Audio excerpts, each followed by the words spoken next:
Hello you lovely lot, Jamie here. Today, we are going to make something absolutely beautiful, something simple and something that is packed with incredible flavor. We're talking about the humble sweet potato. Now I know what you might be thinking, but trust me, this isn't just any old potato. This gorgeous vegetable is a superstar, a proper hero in the kitchen, especially when you're looking for brilliant vegan food. It's naturally sweet, it's colorful, and it's so versatile. You can mash it, roast it, fry it, you name it. It's one of nature's real treats, and we're going to treat it with a bit of love and respect today. What I love about sweet potatoes, and why they're a vegan dream, is how satisfying they are. Right then, let's talk about what you need to grab from the shops. The beauty of this recipe is its simplicity. We're not searching for unicorn tears or anything mad like that. We are using beautiful, fresh, and honest ingredients that you can get from your local market or supermarket, easy peasy. First up, the star of the show. You'll need about 4 medium-sized sweet potatoes. Look for ones that are firm to the touch, with smooth skin and no soft spots. These guys are the foundation of our entire dish. They're going to be absolutely gorgeous. Next on our list is a bit of lovely fat to help everything get crispy and delicious. We're going to use a good glug of olive oil. You don't need the super fancy extra virgin stuff. A solid cooking olive oil will do perfectly. We'll also need some spices to give our potatoes a kick and some lovely warmth. Smoked paprika. That's the key for a beautiful smoky flavor. Dried oregano. A lovely Mediterranean vibe. Sea salt. Freshly ground black pepper. Now for the fresh bits that bring everything to life. 1 good-sized red onion. A couple of cloves of fresh garlic. Please use fresh if you can. For a fresh, zingy finish at the end, 1 lemon, juice and zest. Lastly, for a simple crunchy topping, a handful of seeds. They add fantastic texture and a lovely nutty flavor that works so well with the sweetness of the potato. For a final touch of green, fresh parsley. That's it. Simple, honest ingredients for a truly knockout meal. Let's do this. Okay team, let's talk about the gear. You don't need a load of fancy gadgets or a professional kitchen to make this dish. We're keeping it super simple, just like the ingredients. The most important piece of kit, a good sturdy baking tray or roasting tin, big enough to hold sweet potatoes in a single layer. Arrange the sweet potatoes spaced out on the tray. If they're too crowded, they'll steam instead of roast. We want those lovely crispy edges, so give them some space to breathe. Into the oven. Next up, a decent knife, a sharp chef's knife. A sharp knife makes chopping so much easier and safer. Alongside your knife, you'll need a chopping board. Any old chopping board will do. Wood, plastic, it doesn't matter. Having a designated prep space makes the whole process feel calmer. You're also going to need a large bowl. It gives you plenty of room to get your hands in there and give everything a good toss. Finally, just a few little bits and bobs. You'll need a peeler for the sweet potatoes, or you can just finely chop the garlic with your knife. And, for the lemon, a little zester or a fine grater. Right then, let's get our hands dirty. First things first, let's preheat our oven. Turn it on to 200 degrees Celsius or 180 if you've got a fan oven. That's about 400 Fahrenheit. We want it to be nice and hot and ready to go when our potatoes are prepped. A hot oven is the secret to getting that perfect crispy on the outside, fluffy on the inside. So get that oven on, and let's get to the chopping. It's time to get everything ready for the big show. Now grab your lovely sweet potatoes. Give them a good wash under the tap to get any dirt off. You can choose to peel them, leave the skins on. I quite like leaving the skins on because they get nice and crispy, but it's your call, you're the boss. Once they're washed, chop them into chunks. You want them to be about 1 inch or so thick. Try to keep them all roughly the same size. This is important because it means they will all cook evenly. No one wants a mix of burnt bits and raw bits, do they? So take a minute to get them uniform. Next up is our beautiful red onion. Peel it, cut it in half, slice it into wedges. Don't chop it too finely. We want nice, chunky pieces of onion.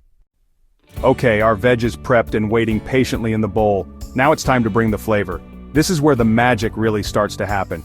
We're going to create a simple but powerful marinade that will coat every single piece of that sweet potato and onion. First, grab your olive oil. Drizzle a really generous glug over everything in the bowl.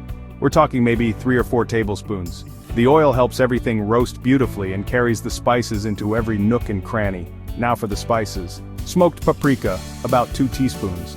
Dried oregano, a good teaspoon. Sea salt, a pinch. Black pepper, a few generous twists. Get your hands in there, roll up your sleeves. Use your hands to toss everything together in the bowl. Make sure every piece is coated in that oily, spicy mixture. Give it a good massage so the garlic is well distributed. Everything should be glistening with that red-tinged oil. This only takes a minute but changes the flavor. Let it sit for 5 to 10 minutes while the oven heats. You can already smell it. Smoky paprika, fragrant oregano, pungent garlic. Your kitchen smells incredible. Our potatoes are ready for the oven. Paka! Right, the moment of truth has arrived. Your oven should be piping hot.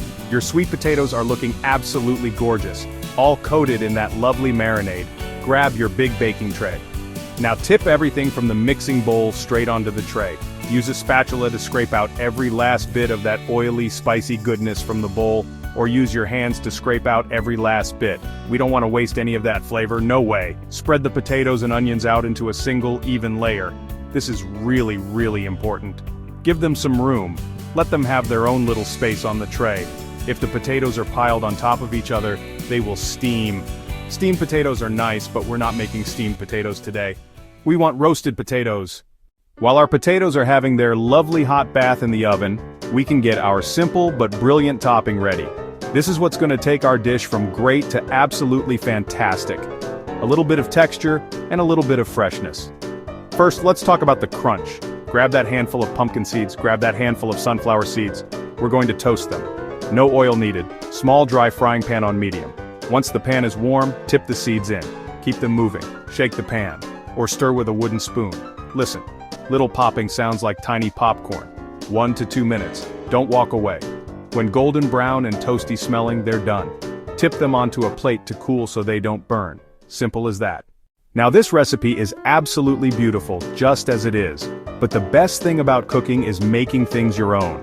It's about having fun and playing with flavors.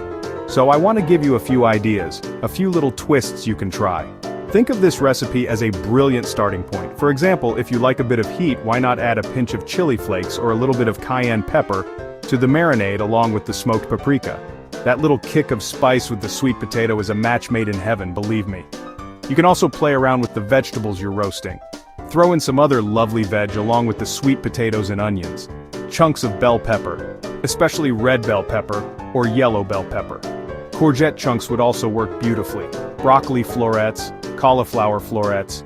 Use what's in season or use what you've got in the fridge that needs using up. It's a great way to get more veg into your meal. The timer has gone off, the kitchen smells incredible, and your sweet potatoes are looking absolutely stunning. They're golden, they're crispy, they're utterly irresistible. Carefully take the tray out of the oven, just look at that. The edges are all caramelized and delicious, the onions are soft and sweet. This is a tray of pure joy, my friends. Now it's time to bring it all together and get it on a plate. This is the moment we've all been waiting for. Let's make it look as good as it tastes. You can serve this dish in a couple of ways. You can serve it family style, which I love to do. Tip everything from the hot baking tray onto a big, beautiful platter, or into a large serving bowl. Spread it all out. Now take your lovely zingy herb and lemon dressing and drizzle it all over the hot potatoes. The heat will release all those amazing aromas from the lemon and the herbs. It's a real treat for the senses. It's vibrant, it's fresh, and it looks so inviting. After you've drizzled, it's time for the final flourish. Take your toasted pumpkin seeds, take your toasted sunflower seeds and sprinkle them generously all over the top. This adds that fantastic crunch, a brilliant contrast to the soft, fluffy potatoes. The different textures make the dish more interesting to eat. You get the soft, the crispy, and the crunchy all in one bite. It's just fantastic. Look at that platter, a riot of color, texture, and flavor. It's a proper feast for the eyes. And there you have it, your very own incredibly delicious vegan sweet potato masterpiece. You can eat it just like this as a light meal, or serve it as a side dish with grilled tofu, a lovely big salad, some quinoa. Now it's over to you. Get in the kitchen. Give this recipe a go and make it your own. Don't be afraid to experiment. Cooking should be fun, creative, and delicious. Share it with people you love. Food is all about bringing people together. Lovely jubbly,